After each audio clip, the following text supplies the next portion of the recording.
Hindi pa man natatapos ang muling pagtatanghal ng BINI sa Week 2 ng Coachella sa California at ang nakatakda nilang pagbabalik dito sa Pilipinas, tila may nag-aabang na agad na sorpresa sa BINI Girls.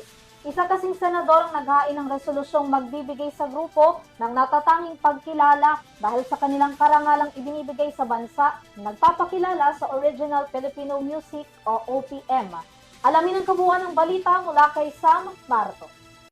Dahil sa natatamasa ngayong tagumpay ng Nations Girl Group na BINI pagdating sa kanyang karera sa global stage at patuloy na pagpapabilib at pagpapakilala ng Original Filipino Music o OPM sa ibang bansa, kabilang na dito ang historic milestone ng grupo sa Coachella Valley Music and Arts Festival sa Indio, California bilang kauna-unahang Filipino girl group na nagtanghal doon April 10 at April 17. Nais itong kilalanin ni Senator Bam Aquino sa kanyang inihaing resolusyon sa Senado bilang maituturing ng Pride ng Pilipinas ang kanilang pagtatanghal sa international stage. Sa ilalim ng Senate Resolution 370 ng Senador, nilalayo nitong kilalanin at bigyan ng papuri ang mga Pilipino artists na nagdala ng karangalan sa Pilipinas sa pamamagitan ng kanyang tagumpay sa global stage. Partikular na tinukoy sa resolusyon ang 8 member na kinabibilangan ni Joanna, Colette, Sheena, Aya, Maloy, Stacy, Mika at Gwen.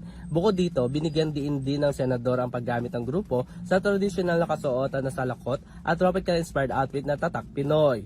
Ang BINI raw at ang iba pang Filipino artists ang isa lang sa mga patunay na umaangat ang Philippine creative economy na sumasalamin sa talento ng mga Pinoy. Samantala, bukod naman sa performance ng BINI sa Coachella na mapapanood bukas ng umaga, sold out na rin ang ticket ng kanilang unang Signal World Tour na magaganap naman sa SM MOA Arena.